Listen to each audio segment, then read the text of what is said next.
Hello friends, आज हमारी SST की क्लास में टॉपिक रहने वाला है पृथ्वी। तो हम पृथ्वी टॉपिक के जो घूर्णन और परिक्रमण से रिलेटेड क्वेश्चंस को आज डिस्कस करेंगे। तो जितने भी बच्चे सीटेट के लिए पेपर 2 की तैयारी कर रहे हैं उनके लिए क्लास इम्पोर्टेंट है। क्लास में अंत तक ज़रूर जुड़े रहना और चैनल को सब्सक्राइब करना ना भूलना, ताकि आने वाली वीडियो आपको आसानी से पहुँच सके। तो चलिए दोस्तों, शुरू कर लेते हैं और देखते हैं आज की क्लास का पहला क्वेश्चन क्या है। आज की क्लास का पहला क्वेश्चन है, पृथ्वी अपने अक्ष पर घूर्णन के कारण निम्न में से कौन सी घटना होती है। जो पृथ्वी अपने अक्ष पर जो घूमती है, घूर्णन करती है, उसके कारण कौन सी घटना होती है। तो चलिए दोस्तों, सबसे पहले जानते हैं कि जो हमारी पृथ्वी है वो अपने अक्ष पर 23.5 डिग्री झुकी हुई है। 23.5 डिग्री झुकी हुई है अपने अक्ष पर, और अपने अक्ष पर ही क्या करती है, पृथ्वी घूमती है और सूर्य का चक्कर भी लगाती है। तो पृथ्वी क्या करती है, अपने अक्ष पर भी घूमती रहती है और सूर्य का चक्कर भी लगाती है। तो जब पृथ्वी अपने अक्ष पर घूमती है तो पृथ्वी का अपने अक्ष पर घूमना कहलाता है घूर्णन, रोटेशन, और पृथ्वी का सूर्य के चारों ओर चक्कर लगाना कहलाता है रेवोल्यूशन, जिसको हम परिक्रमण कहते हैं। तो यहाँ पर हमसे घूर्णन के बारे में पूछा है, रोटेशन के बारे में पूछा है, जो पृथ्वी अपने अक्ष पर घूमती है तो उसके कारण कौन सी घटना होती है, ये पूछा गया है। क्या घूर्णन के कारण ऋतु में परिवर्तन होता है, या दिन और रात होते हैं, वर्ष की अवधि निर्धारित होती है, या पृथ्वी और सूर्य की औसत दूरी का पता चलता है। तो दोस्तों, जो पृथ्वी जो अपने अक्ष पर घूमती है उसके कारण क्या होता है, उसके कारण दिन और रात होते हैं। तो ऑप्शन नंबर बी हमारा यहाँ पर सही हो जाएगा, क्योंकि पृथ्वी का अपने अक्ष पर घूर्णन के कारण क्या होता है, दिन और रात होते हैं। तो ऑप्शन नंबर बी हमारा यहाँ सही हो जाता है। चलिए नेक्स्ट क्वेश्चन देखते हैं। यदि पृथ्वी अपने अक्ष पर घूमना बंद कर दे तो सबसे प्रत्यक्ष प्रभाव क्या होगा। हमसे पूछा है कि जैसे पृथ्वी अपने अक्ष पर घूमती है, जिसको हम घूर्णन कहते हैं, अगर वो घूर्णन करना बंद कर दे, अगर पृथ्वी अचानक घूमना बंद कर दे तो सबसे पहले क्या प्रभाव होगा, हमसे ये पूछा है। ऋतुओं का परिवर्तन तुरंत समाप्त हो जाएगा। ऋतु का परिवर्तन समाप्त तो हो जाएगा लेकिन तुरंत नहीं होगा, क्योंकि जो ऋतु परिवर्तन है वो पृथ्वी के घूर्णन से संबंधित नहीं है, वो पृथ्वी के परिक्रमण जो रेवोल्यूशन होता है उससे संबंधित है। पृथ्वी का आकार बदल जाएगा, ऐसा नहीं होगा। पृथ्वी का परिक्रमण रुक जाएगा। परिक्रमण मतलब पृथ्वी सूर्य के चारों ओर घूमना बंद कर देगी।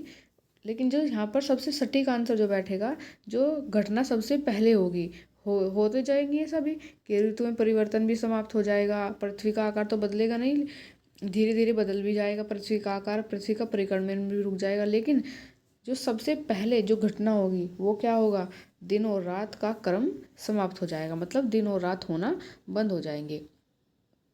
भाई अगर पृथ्वी अपने अक्ष पर घूमना बंद कर देगी तो अपने अक्ष पर घूमना उसने बंद किया है, उसने परिक्रमण करना बंद नहीं किया, मतलब सूर्य के चारों ओर घूमना बंद नहीं किया है, केवल क्या बंद किया है, अपने अक्ष पर घूमना बंद किया है। तो यही पूछा है कि अगर पृथ्वी अपने अक्ष पर घूमना बंद कर दे तो तुरंत क्या प्रभाव होगा, सबसे पहले क्या प्रभाव दिखाई देगा। तो दोस्तों, सबसे पहले क्या प्रभाव दिखाई देगा कि दिन और रात का क्रम समाप्त हो जाएगा, मतलब दिन और रात नहीं होंगे, क्योंकि दिन रात कब होते हैं, जब पृथ्वी अपने अक्ष पर घूमती है, और पृथ्वी अपने अक्ष पर ही घूमना बंद कर देगी तो क्या होगा, दिन और रात का क्रम समाप्त हो जाएगा। ऑप्शन नंबर डी सही हो जाएगा। चलिए चलते हैं आगे।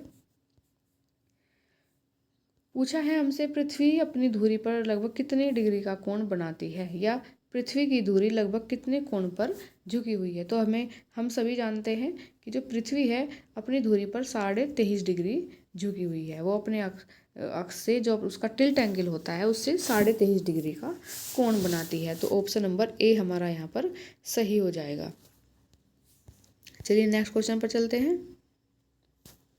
नेक्स्ट क्वेश्चन में पूछा है, पृथ्वी की धुरी का झुकाव और सूर्य के चारों ओर उसका परिक्रमण मुख्यतः किस घटना के लिए उत्तरदायी है। हमसे पूछा गया है कि जो पृथ्वी अपनी एंगल पर 23.5 डिग्री झुकी हुई है और वह सूर्य का परिक्रमण नहीं कर रही है, मतलब सूर्य का चक्कर भी लगा रही है, तो उसके कारण कौन सी घटना होगी, हमसे यही पूछा है इस क्वेश्चन में। क्या इस कारण दिन रात होंगे, या ज्वार भाटा आएगा, या ऋतु में परिवर्तन होंगे, या भूकंप आएगा। तो दोस्तों, जो पृथ्वी का अपनी धुरी पर झुका होना और सूर्य के चारों ओर जो चक्कर लगाना होता है, उससे जो घटना होती है उसको हम कहते हैं ऋतु परिवर्तन।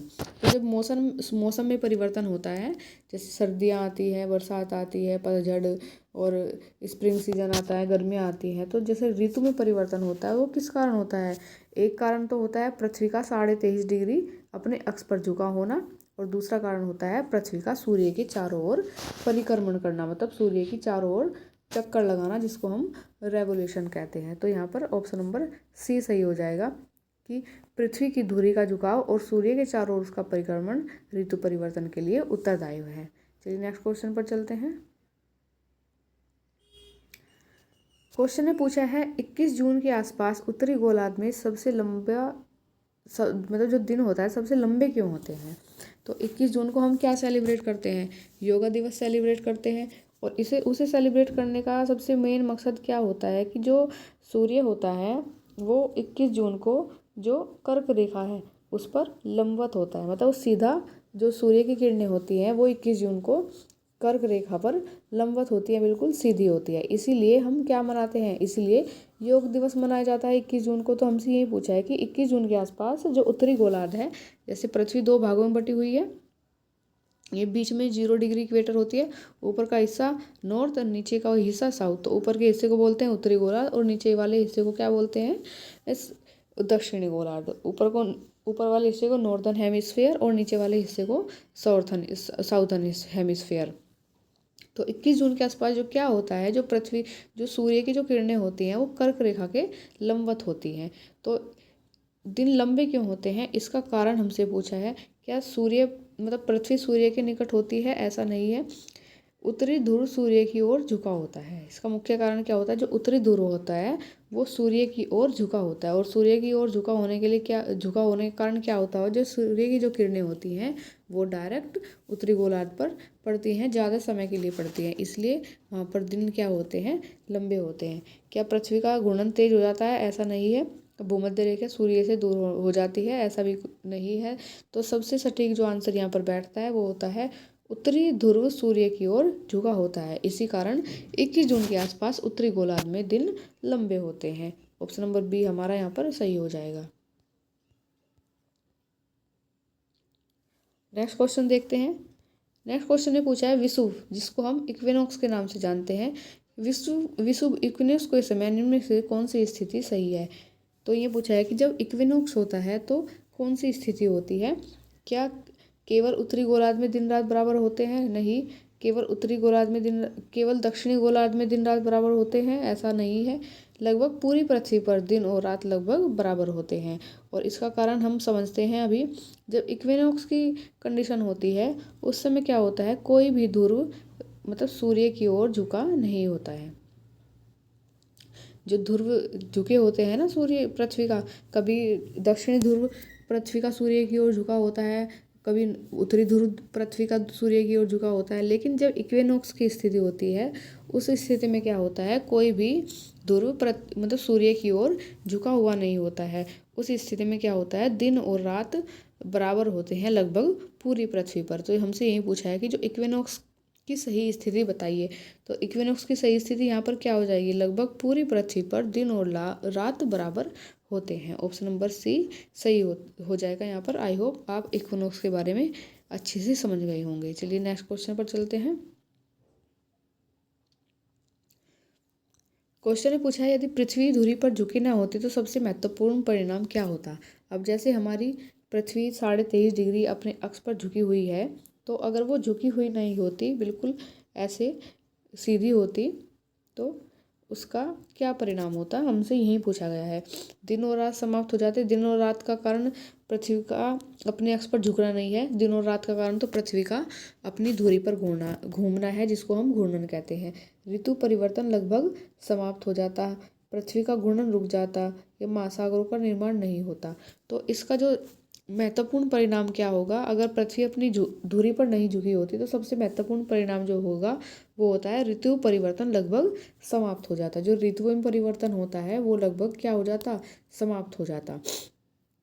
ऑप्शन नंबर बी हमारा यहाँ पर सही हो जाएगा। चलिए नेक्स्ट क्वेश्चन पर चलते हैं। नेक्स्ट क्वेश्चन में पूछा है, बहुत ही ईजी क्वेश्चन है, पृथ्वी को नीला ग्रह क्यों कहा जाता है। तो हम सभी जानते हैं कि पृथ्वी की सतह का बड़ा भाग जल से ढका है, इसलिए पृथ्वी को नीला ग्रह कहा जाता है। ऑप्शन नंबर सी सही हो जाएगा। और लगभग कितना प्रतिशत, 71% जो भाग है वो हमारा किससे ढका हुआ है, जल से ढका हुआ है, इसलिए पृथ्वी को हम नीला ग्रह कहते हैं। चलिए नेक्स्ट क्वेश्चन पर चलते हैं। और नेक्स्ट क्वेश्चन ने पूछा है निम्नलिखित में से कौन सा कथन पृथ्वी के परिक्रमण को सबसे सही ढंग से समझाता है। परिक्रमण मतलब सूर्य के चारों ओर चक्कर लगाना। पृथ्वी सूर्य के चारों ओर लगभग 1 वर्ष में 1 चक्कर लगाती है, सही है। पृथ्वी अपनी धुरी पर घूमती है, धुरी पर घूमने को तो घूर्णन कहते हैं। पृथ्वी चंद्रमा के चारों ओर घूमती है, ये गलत कह दिया, चंद्रमा के चारों ओर नहीं घूमती, चंद्रमा पृथ्वी के चारों ओर घूमता है। पृथ्वी प्रतिदिन अपनी स्थिति बदलती है। तो यहाँ पर सबसे सही ढंग क्या हो जाएगा परिक्रमण का, कि परिक्रमण मतलब सूर्य के चारों ओर पृथ्वी का चक्कर लगाना। तो पृथ्वी सूर्य के चारों ओर लगभग 1 वर्ष में 1 चक्कर लगाती है। ऑप्शन नंबर ए हमारा यहाँ सही हो जाएगा। नेक्स्ट क्वेश्चन देखते हैं। नेक्स्ट क्वेश्चन में पूछा है यदि पृथ्वी का घूर्णन पश्चिम से पूर्व के बजाय पूर्व से पश्चिम होता तो संभावित परिवर्तन क्या होगा। तो हम जानते हैं कि जो हमारी पृथ्वी है वो वेस्ट टू ईस्ट घूमती है। वेस्ट टू ईस्ट मतलब पश्चिम से पूर्व घूमती है। तो ये इन्होंने उल्टा पूछ लिया कि अगर वो पश्चिम से पूर्व न घूमकर पूर्व से पश्चिम घूमने लगे तो क्या होगा। ऋतुएं समाप्त हो जाएंगी। भाई पृथ्वी घूम तो रही है, चाहे वो पश्चिम से पूर्व घूमे या पूर्व से पश्चिम घूमे, तो ऋतु तो समाप्त नहीं हो जाएगी। सूर्य के दैनिक उदयास्त की दिशा पलट जाएगी। बस ये होगा कि जो अब सूर्य पूर्व दिशा में दिखाई देता है वो पूर्व दिखाई न देकर किस में दिखाई देने लगेगा, पश्चिम दिशा में दिखाई देने लगेगा। पृथ्वी का परिक्रमण बंद हो जाता है। क्या पृथ्वी परिक्रमण बंद कर देगी? क्या पृथ्वी सूर्य के चारों ओर घूमना बंद कर देगी? नहीं। पृथ्वी का आकार बदल जाएगा? नहीं, ऐसा नहीं है। तो अगर पृथ्वी पश्चिम से पूर्व के बजाय पूर्व से पश्चिम घूमने लगे तो सूर्य के दैनिक उदय अस्त की दिशा उलट जाएगी। तो ऑप्शन नंबर बी हमारा यहाँ पर सही हो जाएगा। नेक्स्ट क्वेश्चन देखते हैं। पृथ्वी पर अलग अलग स्थानों के स्थानीय समय में अंतर का मुख्य कारण क्या है। अब हम देखते हैं कि पृथ्वी पर जितने भी स्थान हैं सब में अलग अलग समय टाइम जोन होते हैं। जैसे हमारे देश की टाइम जोन अलग है, अमेरिका की अलग है, रूस की अलग है। इस तरह से सभी देशों की जो टाइम जोन होती है वो सब क्या होती है, अलग अलग होती है। तो इसका मुख्य अंतर पूछा है। क्या अक्षांशों का अंतर होता है? नहीं। वर्षा की मात्रा, क्या वर्षा की मात्रा से स्थानीय समय में अंतर होता है? नहीं। ऊंचाई का अंतर, लेकिन ये भी नहीं है। क्या अंतर होता है? देशांतरों का अंतर, क्योंकि जो हमारी ग्रीनविच होती है वो पैसिफिक ओशियन से गुजरती है और टेढ़ी मेढ़ी होकर इस तरह से गुजरती है पानी वाले रास्ते से। तो यही एक जो कारण होता है वो होता है देशांतरों का अंतर। देशांतरों के अंतर के कारण हमारी जो पृथ्वी है उस पर सभी अलग अलग स्थानों पर जो समय होता है वो अलग अलग होता है। इसलिए ऑप्शन नंबर डी हमारा यहाँ पर सही हो जाएगा। नेक्स्ट क्वेश्चन देखते हैं। नेक्स्ट क्वेश्चन ने पूछा है एक स्थान दूसरे स्थान से 30 डिग्री देशांतर पूर्व में स्थित है। मान लीजिए एक स्थान यहाँ पर ए है और एक स्थान बी है। तो एक स्थान दूसरे स्थान से 30 डिग्री पूर्व में, तो एक स्थान किधर है? 30 डिग्री पूर्व में स्थित है। दोनों स्थानों के स्थानीय समय में कितना अंतर होगा। तो यहाँ पर दोनों का अंतर पूछा है, दोनों के समय में कितना अंतर होगा। तो यहाँ पर जो हमारी डिग्री है वो 1 घंटे में 15 डिग्री घूमती है। जो हमारी पृथ्वी है वो 1 घंटे में 15 डिग्री घूमती है। तो यहाँ पर कितना डिग्री है? 30 डिग्री। तो 15 की 2 से गुना कर दो, 15 दूनी 30, तो 2 घंटे आंसर आ जाएगा। मतलब 2 घंटे का अंतर होगा दोनों समय में, दोनों जगह के समय में। मान लीजिए एक देश में इस समय 1 बज रहा है, वहाँ पर 3 बज जाएंगे, तो 2 घंटे का अंतर आ जाएगा। यहाँ पर एक तथ्य भी दिया गया है कि जो 1 डिग्री देशांतर होता है उसमें 4 मिनट का समय होता है। ठीक है, जैसे हमारे देशांतर होते हैं इस तरह से, जो देशांतर होते हैं इनमें कितने का 4 मिनट का अंतर होता है।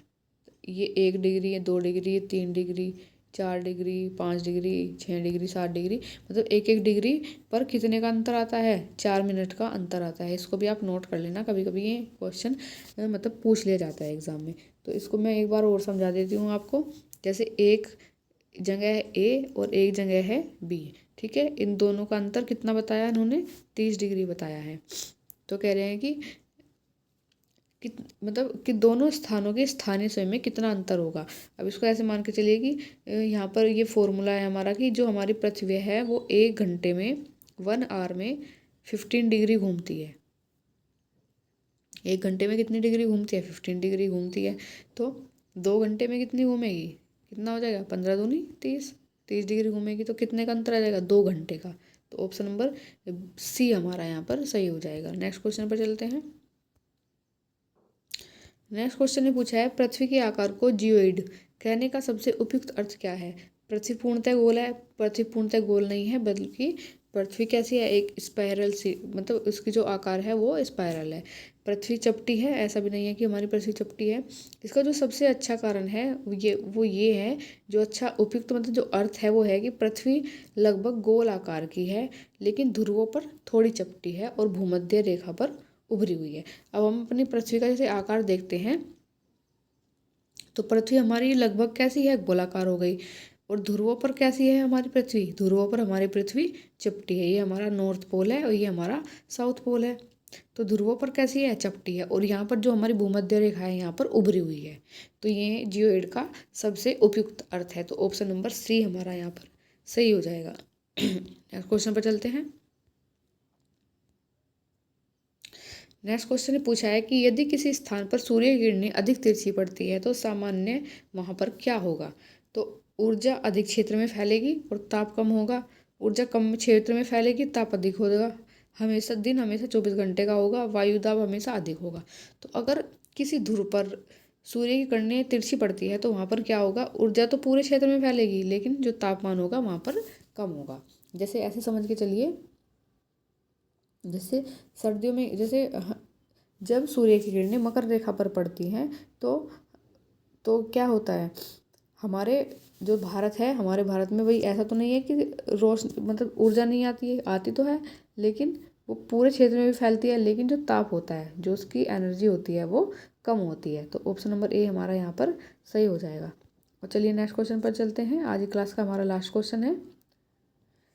एक शिक्षक विद्यार्थी से पूछता है, यदि पृथ्वी एक ऋतु परिवर्तन केवल सूर्य से दूरी के कारण होता तो दक्षिणी और उत्तरी गोलार्ध में एक ही समय पर विपरीत ऋतुएं क्यों होती हैं। यह प्रश्न मुख्यतः किस अवधारणा को समझ जांचता है। मतलब ये पूछ रहा है कि यदि पृथ्वी पर ऋतु परिवर्तन केवल सूर्य से दूरी के कारण होता, ऋतु परिवर्तन किस कारण होते हैं, हमारी जो मतलब वो जो हमारी पृथ्वी है वो 23.5 डिग्री झुकी हुई होती है।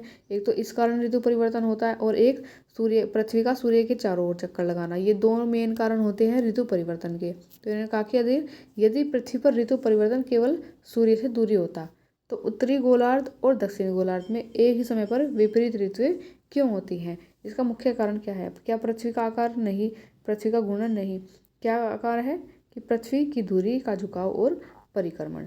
तो जो मुख्य कारण है ऋतु परिवर्तन का वो क्या होता है, पृथ्वी की धुरी, जो पृथ्वी की धुरी है, और धुरी का झुकाव, जो मतलब पृथ्वी अपनी धुरी पर झुकी हुई है, और परिक्रमण, जो पृथ्वी सूर्य के चारों ओर घूमती है। तो ऑप्शन नंबर सी हमारा यहाँ पर सही हो जाएगा। आज की क्लास में इतने ही क्वेश्चन थे। आई होप आपको आज की क्लास अच्छी लगी होगी, क्योंकि आज हमने पृथ्वी के घूर्णन और परिक्रमण से मोस्टली सभी क्वेश्चनों को कवर करने का प्रयास किया है। तो दोस्तों चैनल से जुड़ जाना, क्योंकि जितनी भी टेट की आने वाली क्लास है इसी चैनल पर होने वाली है। बेस्ट फॉर टेट चैनल को सब्सक्राइब कर लेना। मिलते हैं नेक्स्ट वीडियो में, तब तक के लिए धन्यवाद।